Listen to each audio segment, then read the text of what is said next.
Eu ergo os meus braços para o Santo dos Santos, o Deus justo e perfeito, o único verdadeiro, o Todo-Poderoso, o Senhor invencível nas batalhas, o Deus de Abraão, de Isaque, o Deus de Israel, o Deus da justiça,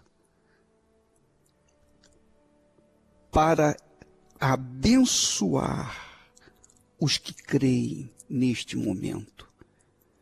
Abençoar você que me ouve, aflita, desesperado, desorientado, perdido, doente, enfermo, oprimido. Em o nome do Senhor Jesus Cristo, seja livre. Aonde quer que você esteja, no automóvel, em casa, no trabalho, na rua, no campo, na cidade, onde quer que você esteja, no palácio ou num barraco, ou mesmo debaixo de um viaduto. Em o nome do Senhor Jesus Cristo, receba aí agora o Espírito da vida, para que você possa começar uma vida nova a partir de agora, uma vida justa, de acordo com o justo juiz, o nosso Senhor Jesus Cristo. E quem crê, diga amém e graças a Deus.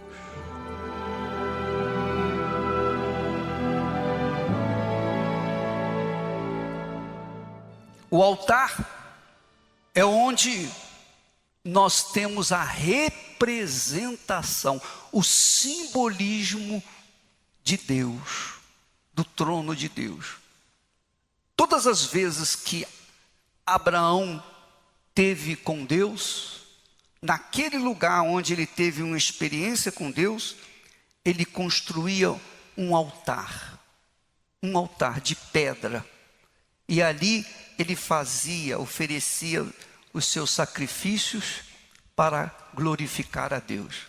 O mesmo aconteceu com Isaque, o mesmo aconteceu com Israel e todos os heróis da fé do passado. Por que o altar? O altar não é nada mais, nada menos do que o lugar que representa Deus e onde as pessoas têm oportunidade de chegar-se a Deus. Quando nós edificamos igrejas nos presídios, é para dar oportunidade para os detentos terem um encontro com Deus. O altar é para resolver os problemas. Jesus disse isso. Jesus fala do altar lá em Mateus, se você quiser ler conosco, Mateus capítulo 23, Evangelho de Mateus 23, e no versículo 19, ele diz assim, para os fariseus, para os hipócritas, para os religiosos hipócritas, ele diz assim, insensatos e cegos, pois qual é maior, a oferta ou o altar que santifica a oferta? Ora, se o altar fosse algo físico apenas, ele não serviria para santificar a oferta. O altar que santifica a oferta é um local sagrado, santo. Nós não temos imagens, nós não temos nenhuma imagem, porque o altar já é suficiente, ele santifica a oferta. Como ele poderia santificar a oferta se ele não tivesse vida? E que autoridade tem o altar para santificar a oferta? Que autoridade? A autoridade do próprio Deus. Quando Deus criou os céus e a terra, só para você ter uma ideia, maior a respeito do altar, da importância do altar. Quando Deus criou os céus e a terra, o homem, o jardim, ele plantou um jardim para que o homem vivesse naquele lugar magnífico. E ele mantinha uma comunhão diária com o homem, Adão e Eva. Então, no jardim do Éden, não havia altar. E por que não havia altar? Porque a presença de Deus era constante na vida de Adão e Eva. Então não havia altar, não havia oferta, não havia dízimo, não havia sacrifícios. Tudo o que nós temos visto e feito hoje em dia, não havia naquela época. Porque o altar tornou-se o ponto de encontro com Deus. O ponto de encontro com Deus. Quando o homem pecou, quando o homem errou, quando o homem desobedeceu a Deus, então, para que este homem pudesse ter a chance, a oportunidade de se voltar para Deus, Deus instituiu o altar. E no altar, Deus sacrificou um animal inocente para poder cobrir o pecado de Adão e Eva. Compreende o que eu estou falando? Então, quando nós fazemos uma igreja, o local mais importante da igreja é o altar. Na realidade, a igreja é o que cobre o altar. É o que guarda, protege o altar da chuva, da tempestade, etc, etc. Mas o mais importante deste local não é o exterior, não é a beleza, mas está aqui, no altar. Então o altar foi criado pelo próprio Deus, para que o homem pudesse retornar para Ele, ter um encontro com Ele. Porque a partir do pecado, houve separação do homem com Deus. Por causa do pecado. O pecado fez o homem injusto, sujo, imundo. Como que Deus, que é justiça, que é santo, que é puro, iria conviver com uma pessoa impura, suja, imunda? Você teria coragem de estar bem arrumado, banhado, perfumado, limpo, entrar no chiqueiro do porco e se envolver lá com os porcos, brincar com os porcos? Não. Assim também é Deus. Ele é santíssimo. Ele é santíssimo. E para que ele possa ter comunhão com o homem, esse homem tem que ser limpo, puro, santificado, tem que ter, no mínimo, a natureza divina, a natureza de Deus, para que então ele possa estar em comunhão com o Altíssimo. Esse homem tem que ser justo, para que possa andar com a justiça. Se é injusto, não tem direito de andar com a justiça. Entende o que eu estou falando? Sim ou não? Deus criou o altar para que as pessoas pudessem colocar suas vidas, sacrificar suas vidas, dedicar suas vidas 100%, para que então Ele, Deus, viesse santificar essas vidas e fazê-las novas criaturas. E eu estou aqui para falar isso. Esse é o nosso discurso, para mostrar para você, revelar para vocês o que Deus é e como Ele deve ser visto e como Ele deve ser considerado. Ele tem que ser o primeiro na sua vida. Se Ele for o primeiro na sua vida, a sua vida nunca mais vai ser o que tem sido até aqui. Nunca mais, nunca mais. Então a sua vida familiar, a sua vida financeira, a sua saúde, tudo na sua vida vai ter uma diferença brutal. porque Deus estará com você. Quando Ele exige que nós façamos dele o primeiro em nossas vidas, é porque primeiro Ele tem feito de nós o primeiro na vida dele. Entende? Se Ele exige que você o ame de todo o seu coração, com todas as suas forças, de todo o seu entendimento, é porque primeiro Ele ama você, independente do que você é ou deixa de ser. Mesmo que você não creia nele, mesmo que você o despreze, Ele ama você, de verdade. Mas esse amor só traz benefício para você, o amor dele só se materializa em você quando há um casamento, quando há um pacto, uma aliança entre você com ele. O que adianta você amar demais o seu marido, mas se ele não o ama? Adianta alguma coisa? Você acha que há casamento quando um ama demais e o outro despreza? Há casamento? Há união? Há harmonia? Há paz entre vocês? A mesma coisa com Deus. Mesma coisa com Deus. Pense, use a cabeça. Use o seu raciocínio, por favor. Não use religião, não. Use o raciocínio, a sua inteligência.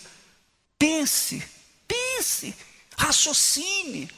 Você dá de tudo para o seu filho, e o seu filho não quer saber de você, gosta de drogas, gosta disso, gosta daquilo, te abandona. Eu pergunto, esse amor que você, mamãe, papai, dá para o seu filho, resolve? Não resolve. Só resolve quando o seu filho, depois de sujo, doente, enfermo, ferido, desprezado, chega à porta da sua casa e diz: mamãe, me ajuda, papai. Aí sim tem solução. É ou não é? Então, é isso que Deus espera de cada um de nós, que a gente se volte para Ele, e é no altar. É no altar que resolve isso. Quando você coloca a sua vida, não é no altar que a gente casa? Não é? Pois é. Por quê, hein? Por que as pessoas casam no altar? Por quê, hein? Porque querem a bênção do altar. Então, Deus ama você mais do que você possa imaginar. Mas nada Ele pode fazer por você enquanto você não fizer dele o primeiro na sua vida. Graças a Deus por isso. Amém? Sabe por que é graças a Deus? Sabe por quê? Porque a sua vida não depende de favor do seu pai, da sua mãe, do governo, dos estudos, de faculdade, de condições, da esperteza, nada disso. Sua vida não depende de nada disso. Sua vida depende só desse casamento, dessa aliança com Deus. Você crê nele, colocar também a sua fé nele, colocar toda a sua vida nele e assumir essa fé. Aí sim, sua vida é transformada. Então você que tem sido rejeitado, você que tem sido uma pessoa infeliz e quer mudar essa situação, o altar é para isso.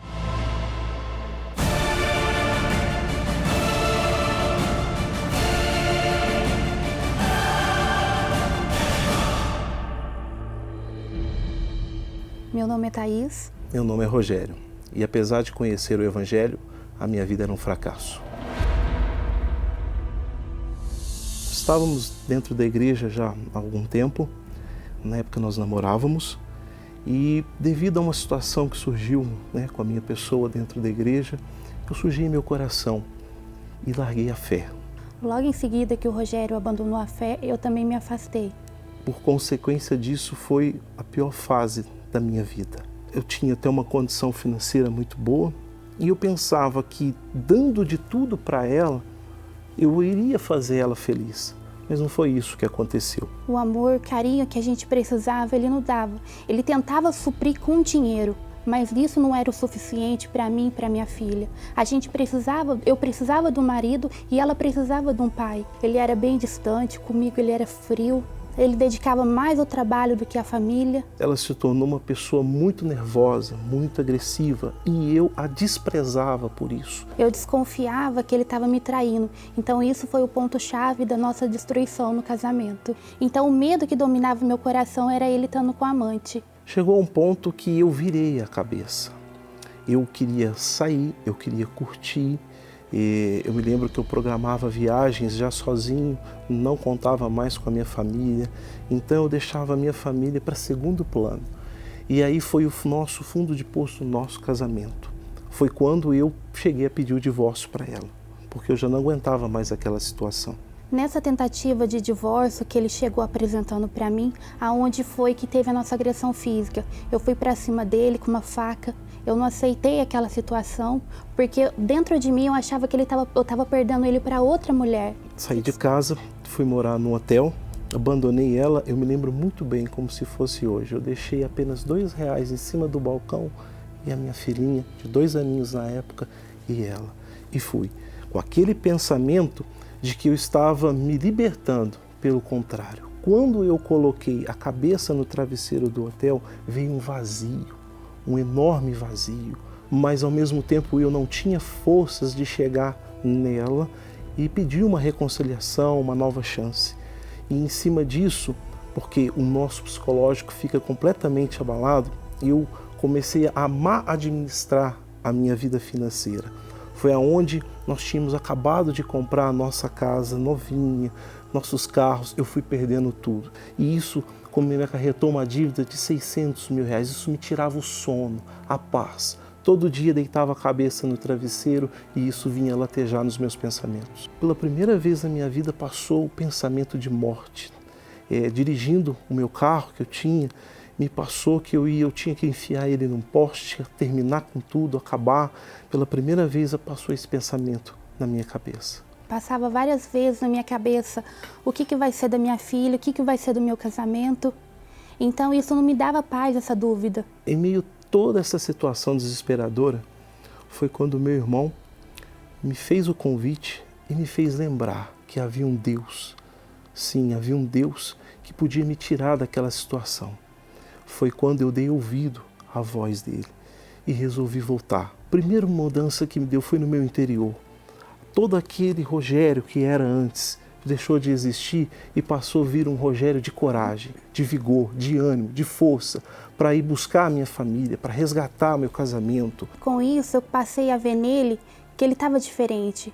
O caráter dele mudou, as atitudes dele mudou com a nossa família. Ele já não era mais o mesmo. Logo já era época de uma fogueira santa. E eu não pensei 2 vezes, não pensei em mais errar. Me lancei com uma fé que nunca tinha exercitado antes. E eu fiz uma loucura da fé.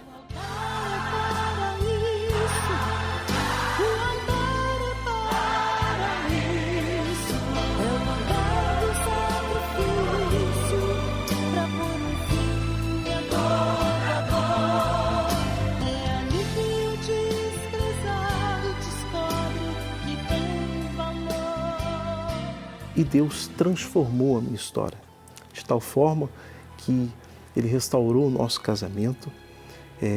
Tive o meu encontro com Deus, minha esposa também.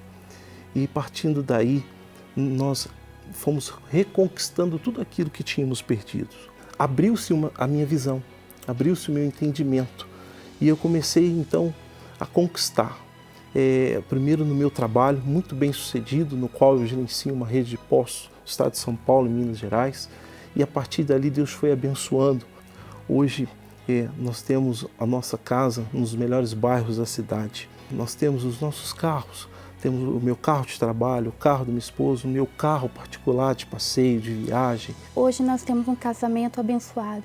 O Rogério hoje é um outro homem, eu também sou uma nova mulher. Hoje eu moro na casa que eu sempre sonhei, passeio, tenho viagens maravilhosas, as minhas filhas estudam nos melhores colégios da cidade. O espírito da fé me deu essa visão, me deu essa direção, me deu essa coragem, me transformou em um novo homem. E nós reconquistamos tudo aquilo que um dia havia eu havia perdido. Principalmente a nossa família. Temos paz, temos segurança, temos Deus dentro da nossa casa. É um lugar do encontro com Deus, para quem quer se encontrar. De segunda a sexta-feira, por esta emissora, às 23h45, participe da oração da meia-noite, direto do Pico do Jaraguá.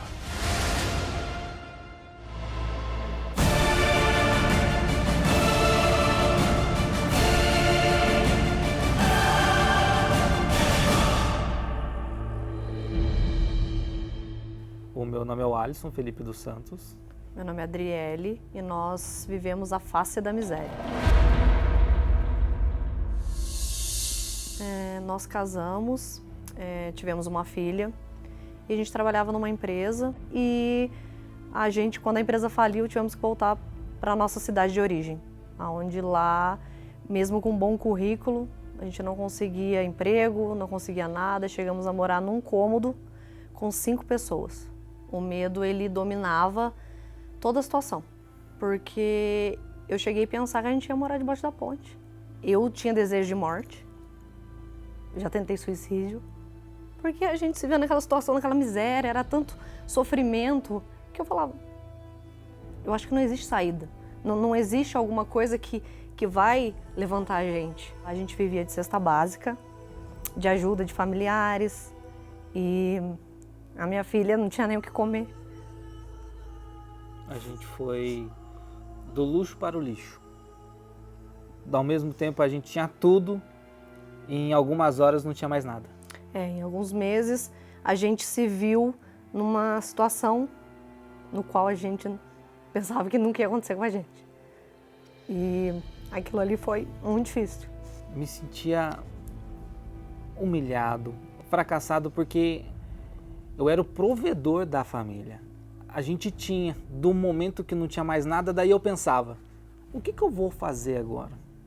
Então, a gente não tinha o básico, então aquilo ali foi afetando, a gente foi se afastando um do outro, foi esfriando o nosso casamento também. Então, o que já não estava bem, ficou pior. Aí, através de um convite, nós fomos à Igreja Universal e lá, com todo o cuidado que a gente teve, com toda a orientação, através de correntes, orações, jejum, então a gente foi... Acompanhamento, exatamente. E a gente foi tendo essa direção da fé inteligente, que a gente fala. Então, foi através disso que a gente foi aprendendo que o que a gente estava vivendo tinha solução. Nós recebemos o espírito da fé, no qual a gente teve coragem, a gente teve ânimo, a gente teve força para poder não melhorar só aquela situação. Eu já não queria mais melhorar só aquele momento.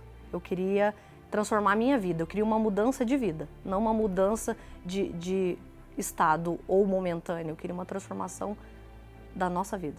Foi quando veio a Fogueira Santa que a gente fez uma loucura da fé.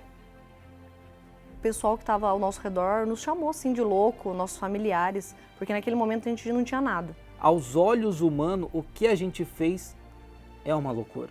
Eu vi a face de Deus naquele momento entrando na nossa vida e fazendo uma transformação.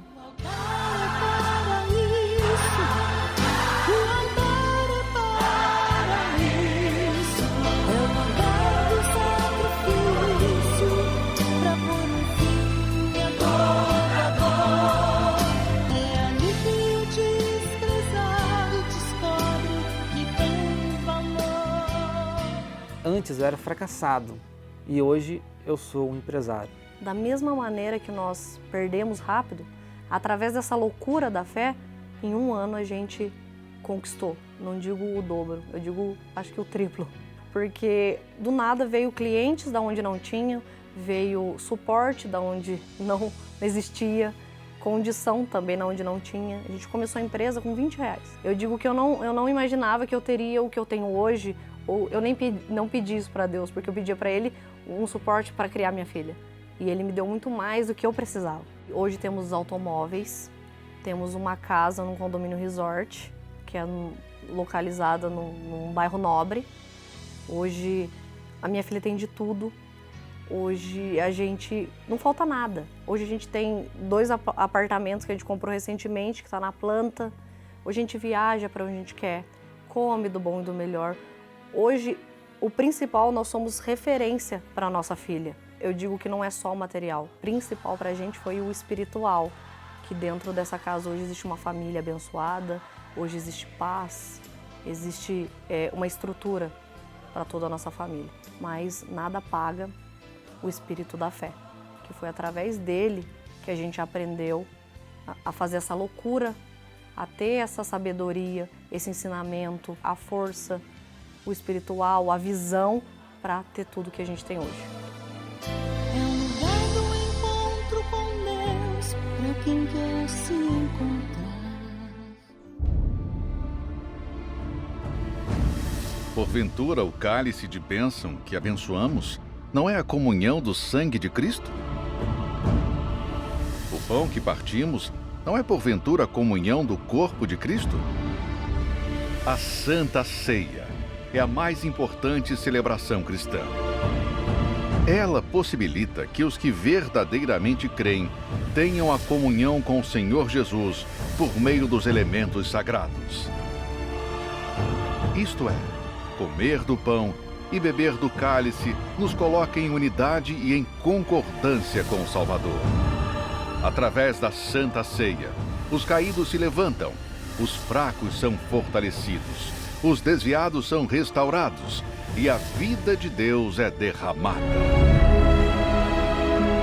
Portanto, se você anseia a vida que vem de Deus, neste domingo, vamos celebrar a Santa Ceia do Senhor no Templo de Salomão, ou em uma universal. Graças a Deus. Minha amiga, meu amigo, você viu maravilhas nesses testemunhos, porque quando a fé é pura, é saudável, quando a fé é límpida, sincera, é impossível Deus não ouvir.